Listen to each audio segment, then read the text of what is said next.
In a movie full of personality, it can be hard to stand out as an individual character, but Mira has plenty to spare. My name is Caden from XP and Empathy, and if you haven't yet, check out our other talking character videos where we go over the other members of Huntrix, and the meaning and media video where we break down the movie as a whole. Today, we're rounding out Huntrix with the member that has the most attitude on the team, Mira. Without much further ado, let's get into it.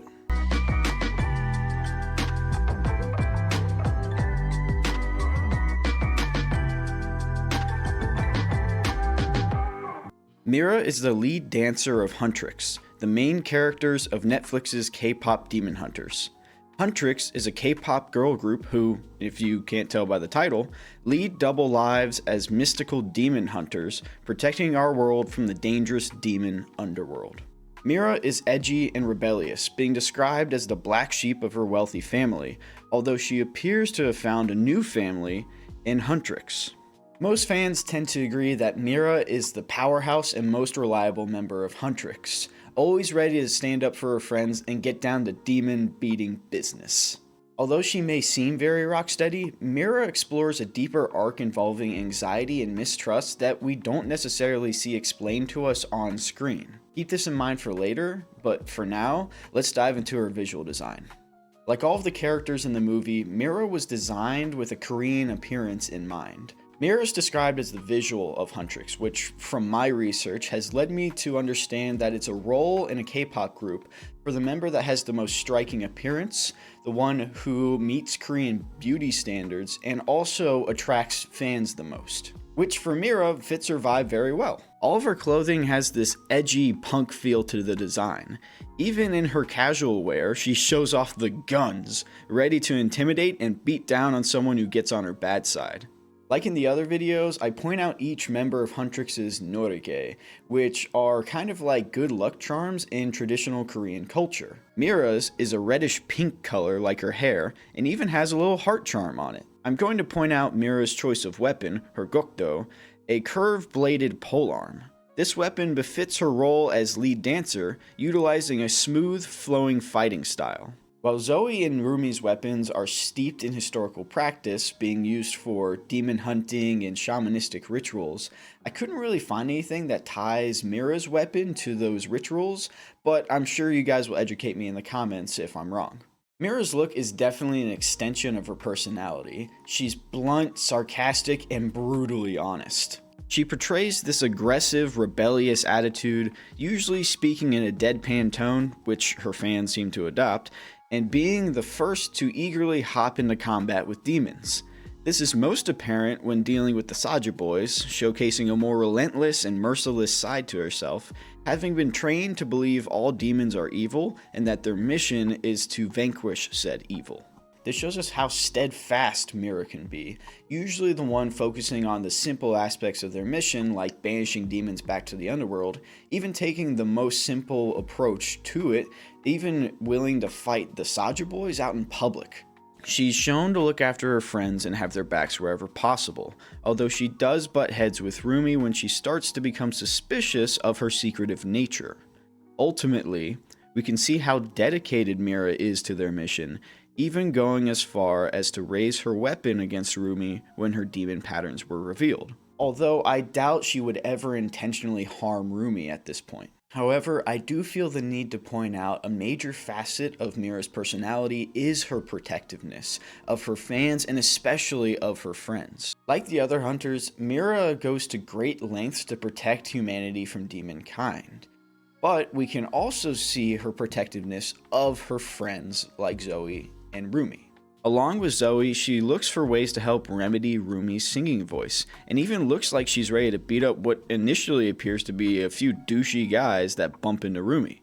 She uses her polearm to keep demons at a distance and protect her friends while fighting demons, and she's the first to react when she realizes the demons were really after Rumi at the Idol Awards. What all of this tells us is that Mira, if nothing else, is reliable. Though she pushes these aspects of her personality to the surface when in public, in private, we can see Mira is just as excitable, goofy, and quirky as the other members of Huntrix. We can see this on the plane when she pigs out on their pre-show carb loading session, when she realizes they are close to sealing the honeymoon, and finally when devising their diss track on the Saju Boys. Though she may mask these traits of hers, she lets them shine through when in private with her friends, though not all of them. If we pay close attention to Mira throughout the movie, we can see her anxious and suspicious nature peek through the rough exterior that she portrays. Our introduction to Mira is through the perception of her fans, who describe her as the black sheep of her family, and we get to see her blunt and aggressive personality on display as they all slay demons and slay their performance. All while Mira drops the hardest line in the movie, I might add. As the movie develops, we get to see a new side to Mira, showing off her silly antics while relaxing with her friends, and we get a take on her backstory from herself in the song Golden. She sings about being the problem child and how she was ostracized for it, but now she harnesses those aspects of herself to achieve her dreams. This is our first hint of how Mira sees herself and how she thinks others see her. We also get to see a softer side to Mira when she shows concern for Rumi's voice and how she and Zoe have completely bought into this concept of hiding their flaws from others, although Mira also displays some snark when they go to healer Han, who may not be the most reliable option, but Han does provide some insight into the others, even Mira, who he tries and fails to read, which shows us that even though Rumi has an issue with being secretive, Mira has also walled off this side to herself. Slowly, Mira becomes suspicious of Rumi's behavior, showing us that Mira is very observative and that she harbors doubts and suspicions of those around her. You see, guys, when we're told that we are the problem, when we're told that parts of us are issues, we tend to put up a facade, a mask, using those problem behaviors. We put up this wall so that we can predict how others might see us. We act out because we think we know how others would react to it. And when we're always expecting others to hurt us, we will always be looking for signs that they will. Mira is very comfortable with Huntrix. She lets herself be vulnerable with only them, and when Rumi's behavior starts to make her suspicious, Mira looks for signs that Rumi is going to repeat the pattern that she's experienced in the past. That's why she pushes her to either reveal her secrets or dispel Mira's suspicions.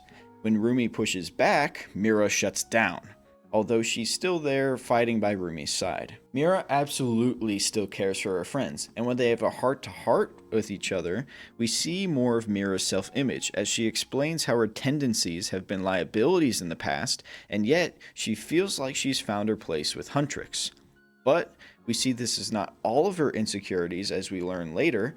After her fears are confirmed by Rumi's exposed demon heritage, Mira fears that her faults mean that she doesn't deserve to have close relationships like family. Mira fears that her actions, her rough exterior, means that she really is the problem child everyone makes her out to be, and therefore she doesn't deserve close bonds like friends or family. Obviously, this is untrue, as by the end of the movie, Rumi comes to her aid and awakens her by being vulnerable, in turn inspiring Mira to be open and vulnerable as well.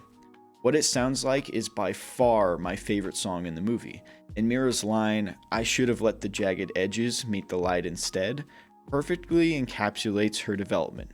She ends the movie having accepted those parts of her as features, not flaws. All of her jagged edges belonging in the light, not buried in darkness. What I really like about Mira's story is that it connects with those of us who are told that our qualities are the problem, that who we truly are is the problem. Many of us can connect to Mira because she wears those qualities on her sleeve, like armor. That way she can expect how others will react from her. And it can be somewhat off-putting when we meet others who love and accept us because of those traits, not in spite of them. What Mira teaches us is that instead of expecting the worst from others like we've experienced in the past, We should treat every new interaction as a chance to be our true selves, no matter the consequences. Because there are still those who will accept us for who we truly are, because of who we truly are. And allowing ourselves to be vulnerable is the first step towards the self-compassion we all deserve. Thanks for watching. For now, this is the end of the K-pop Demon Hunters series. If you want to see more, check out the other talking character videos where we cover Zoe and Rumi, and the Meaning in Media video where we talk about the movie and themes as a whole. If you like this video, consider leaving a like and subscribing, and letting us know what franchise we should cover next. My name is Caden, and remember, do good, be kind, and keep writing your own story.